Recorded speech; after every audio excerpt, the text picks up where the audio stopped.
Home Clinic. Mchelea mwana hulia mwenyewe. Uhali gani mtazamaji wa Sauti TV popote pale ulipo, karibu katika kipindi hiki cha Home Clinic, kipindi ambacho kinakujia kila siku ya Jumatano muda na wakati kama huu. Langu jina ni Stella Po, twende mpaka pale nitakapokuambia kwa heri. Ikiwa kipindi hiki kinakupa nafasi wewe mtazamaji kuweza kufahamu mambo mbalimbali kuhusiana na afya yako. Na siku ya leo mada ambayo ipo mezani inazungumzia masuala ya matumizi sahihi ya pampasi kwa watoto. Kama unapofahamu katika kipindi hiki mabadiliko huwezi kuyazuia kuja. Mabadiliko yapo na lazima tuende na mabadiliko, na ndivyo ilivyo hata kwa watoto. Zamani walikuwa wakifungwa nepi, lakini katika miaka ya hivi karibuni watoto wanavalishwa pampers, na pampers zinawasaidia katika maisha yao kila siku wakiwa watoto wadogo, hususan watoto wenye umri chini ya miaka 5. Sasa leo tutakwenda kutazama kuweza kufahamu namna sahihi ya matumizi ya pampers kwa watoto. Na kabla ya yote mtazamaji, twende tukajikumbusha clinical puzzle ya wiki iliyopita. Swali lilikuwa likihoji, je, ni kwa nini ni muhimu kunawa mikono mara kwa mara? Hilo ndo swali lilikuwa likihoji katika clinical puzzle ya wiki iliyopita. Na majibu yake ni kwamba ni muhimu kunawa mikono mara kwa mara ili kuweza kujisafisha, kuondoa vijidudu, lakini pia bakteria ambao wanakuwa wametuama katika mikono yako, ili kuweza kuepukana na magonjwa ambayo yanaweza kujitokeza kama vile kuhara na magonjwa mengine yanayofanana na hayo. Hivyo ukinawa mikono yako itakuwa safi na salama, na utapata nafasi nzuri ya kuweza kujishika kama ni mdomoni, puani, machoni, na mambo yanakuwa yako vizuri kabisa. Mara baada ya kupata majibu ya clinical puzzle ya wiki iliyopita, ni wasaa sasa wa kutazama Afya Storyline.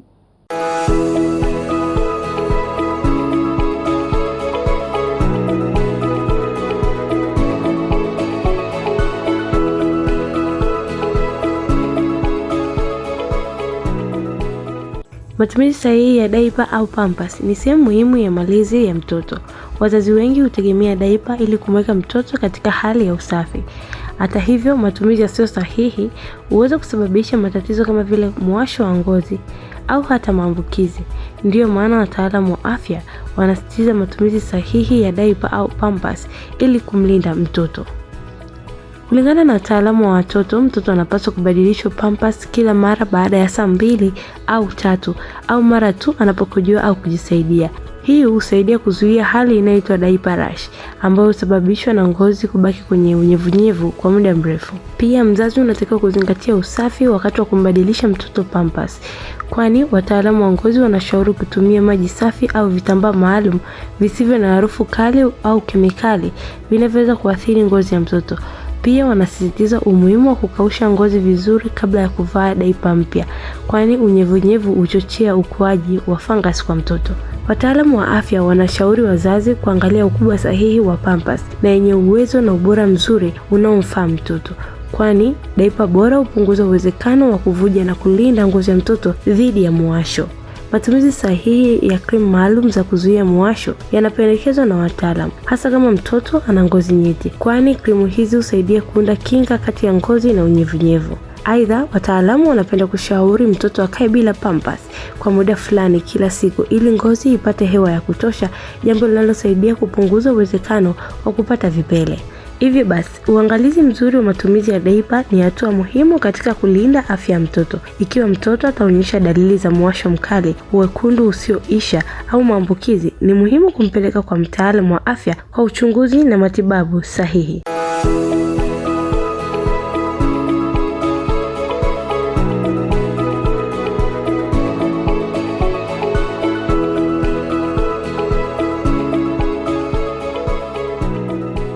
Ndio Afya Storyline kwa wiki hii ndani ya kipindi hiki cha Home Clinic. Na Afya Storyline hiyo inatupa nafasi kwenda kutazama maoni ya wananchi. Je, wananchi wanafahamu matumizi sahihi ya pampers kwa watoto? Na haya ni maoni yao ambayo wameyatoa mara baada ya kuzungumza na kipindi hiki cha Home Clinic. Ni mazuri pale unapofuata jinsi, yani unapofuata masharti yake pampers. Mfano, unaweza kumvalisha mtoto pampers hapo hapo akaikojolea au akaingia na takiwa mtolee. Haya, kuna pia inaweza ikatusaidia pampers, inatusaidia kutuondolea na ile kufuafua, lakini utakiwi mtoto kukaa naye, kwa sababu anapokaa naye anaweza kumsababishia magonjwa kama UTI, ikamletea madhara au michubuko mtoto. Kwa hiyo hapo anakuwa anapata magonjwa. Kwa hiyo yani ni nzuri, lakini pia ina hasara zake, ndio hizo za kumletea magonjwa, lakini inaturahisishia matumizi pale unapokuwa bize unamvalisha mtoto hizo pampers. Kwa majina naitwa Elizabeth Mkini, ni mkazi wa Mwanza. Kwa uelewa wangu naelewa pampers ni katiba au ni nguo ya muda mfupi ambayo anatakiwa kuvaa mtoto kuanzia umri wa 0 mpaka miaka 2, ambapo kifaa hicho kinakuwa kina madhara kama mtoto akivaa kwa muda mrefu sana, sababu mwisho wa kuvaa pampers ni masaa 3 mpaka inapokadiriwa ni 2.5. Kwa hiyo kumvalisha zaidi ya hapo kuna madhara anapata, ambao ni madhara hayo kama michubuko, anapata vipele hivyo, ngozi inaweza ikapata athari. Pia faida ni kumwokoa mtoto na kukaa katika ustaarabu na usafi maalum ambao unasaidia kumstiri vizuri. Kwa majina naitwa Benedict Nasi, mkazi wa Masha. Kwa ulangoji wa pampers, kwamba pampers inamsaidia kumstiri mtoto, especially mama akiwa anaenda labda safari za mbali, hata safari za karibu. Lakini mama akiwa nyumbani pia akiwa karibu na mtoto, sio vizuri sana kumvalisha pampers. Kwa hiyo unaweza kumvalisha kitambaa au kumvalisha suruali, maana pampers nyingine inakuwa na madhara. Maana kumbuka pampers ina joto sana. Kwa hiyo ukiwa unamvalisha mtoto kwa muda mrefu, hata kama hajifanyia haja kubwa au ndogo, inakuwa inamsababishia madhara. Hakika kila mmoja ameweza kueleza kwa namna yake namna anavyofahamu matumizi ya pampers kwa watoto, na majibu hayo ya wananchi moja kwa moja yananipeleka katika chumba cha daktari ambaye leo atakwenda kutujuza kwa undani zaidi kuhusiana na mada ambayo iko mezani. Na kwa kuanza, pengine daktari, ni njia zipi ama namna bora ya matumizi ya pampers kwa watoto? Matumizi ya pampers kwa watoto, lengo muhimu pale ni kwamba mtoto anapokuwa mdogo, akili ya kujicontrol, ya kujiendesha inakuwa bado,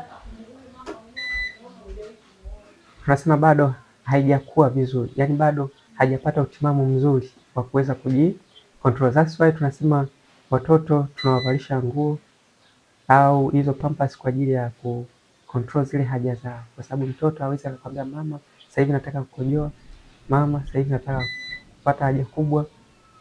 Naona kwa zile haja zao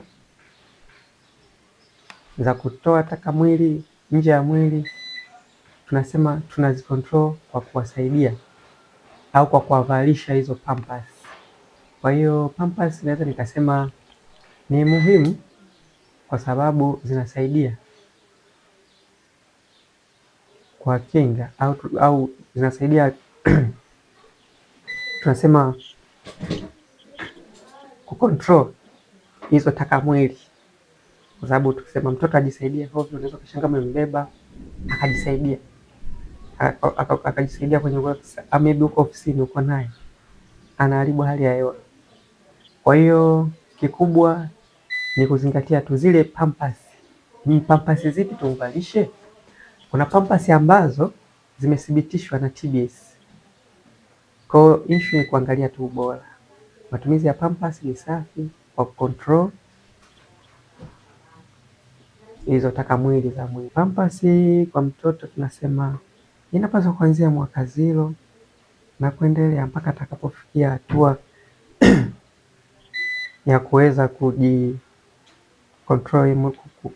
Ukuaji unapokuwa unazidi kuendelea, ikishafika hatua maybe miaka 2, 3, ameshaweza kutembea mwenyewe, anaweza kuita mama, baba, sawa, pale ndo kipindi mtoto anaweza akaachishwa, maana ana uwezo wa kukwambia mama nataka kukojoa hivyo.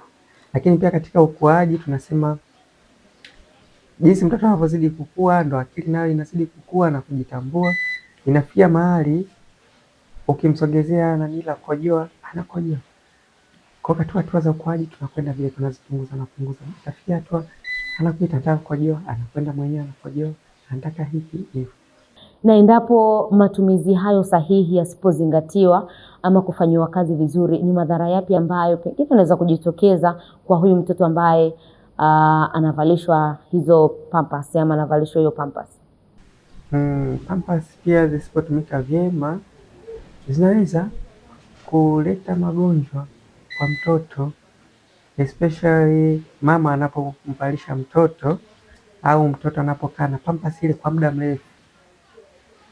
Mtoto mama amemvalisha kuanzia asubuhi, amejisaidia, mama hajambadilisha, amekojoa mle zaidi ya mara 2 mara 3. Unaona, tunasema zile, kumbuka ni taka mwili, zinapotoka na zinakaa kwenye mwili, zinakaa tena kwenye pampers, zinakuwa katika sehemu zake za asili za mtoto, haja kubwa, haja ndogo, zinaweza zikawa zinamletea magonjwa mtoto, kwa sababu kuna baadhi ya bakteria wanapatikana katika choo, ni normal flores, yani bakteria wasio na madhara kwenye haja kubwa. Wale wadudu wanapohamia kwenye haja ndogo wanaleta shida. Kwa hiyo tunapaswa angalau mara mtoto unapohisi au unapoona amejisaidia au amekojoa, ametoa taka mwili, unabadilisha. Tunashauri angalau mara 4 mpaka mara 6, lakini inatokana pia na aina ya mtoto, yani inatokana na taka mwili mtoto. Ikitokea mtoto amejisaidia sasa hivi, kuna condition mmoja mtoto anaalisha. Kwa mtoto anaalisha, siwezi kukulimiti kwamba ameibadilisha, ila kama iko normal tunashauri angalau mara 3 4. Kama kuna issue imetokea, mtoto anaalisha, ampata changamoto yoyote, maybe umemnyonyesha sana, lazima atakojoa sana, amenyonya sana, kama maybe kikatokea kuzingatia usafi katika kumnyonyesha nini, kaingia hali anaalisha, ataalisha mara kwa mara. Kwa tunakwenda kadri mtoto na hali itakavyokuwa. Na mtazamaji wa SAUT TV, mara baada ya kusikia na kutazama machache kupitia kwa daktari wetu wa zamu ndani ya kipindi cha Home Clinic, ni wasaa wa kwenda kutazama clinical message ya wiki hii. Clinical message.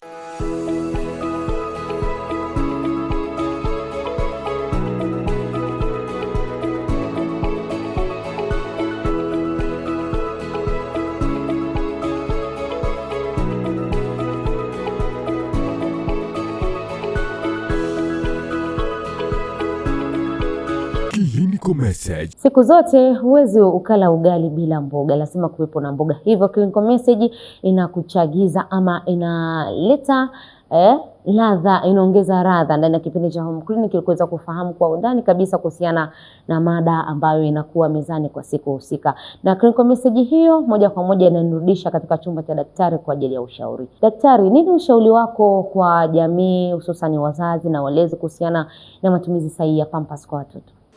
Ushauri kwa jamii ambao hao nadhani ndo wenye watoto au wanatarajia kupata watoto. Kwa jamii na ishauri matumizi ya pampers ni bora kwa afya ya mtoto, na tunasema afya ya mtoto kwa sababu pampers, kama nilipoeleza, mtoto anapokuwa amejisaidia anashindwa kumbadilisha au anatumia vifaa ambavyo sio. Wengine wanatumia karatasi, pamba, au wengine wanatumia majani kulingana na ugumu wa maisha. Siwashauri, tunashauri watumie pampers. Tunashauri zitumike zile zilizothibitishwa kulinda ubora au kuepuka madhara yoyote yanayoweza kumzuru mtoto. Kuna pampers ambazo hazijathibitishwa, unaweza kumvalisha mtoto zikamletea shida, akawa allergic, zikamuasha na kusababishia issue nyingine ya ngozi, na pengine hata kuleta athari kubwa kama kansa ya ngozi, magonjwa ya ngozi mbalimbali. Mtazamaji, ushauri ni mzuri, chukua na uweze kufanyia kazi ili kuweza kulinda afya bora kwa mtoto uliye naye, lakini pia si tu kwa mtoto uliye naye, hata kwa mtoto wa jirani, rafiki yako ama ndugu yako. Na mara baada ya kutoka katika chumba cha daktari, ni wasaa wa kutazama clinical puzzle ya wiki ijayo. Clinical puzzle.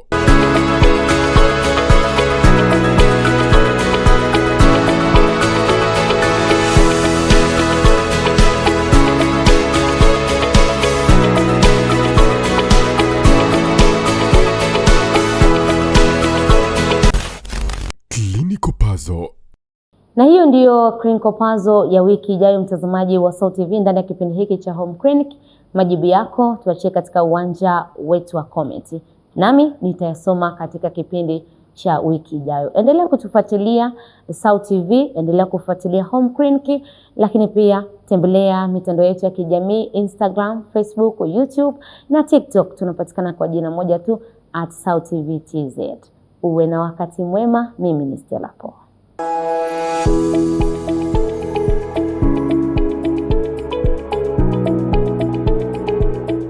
Home Clinic.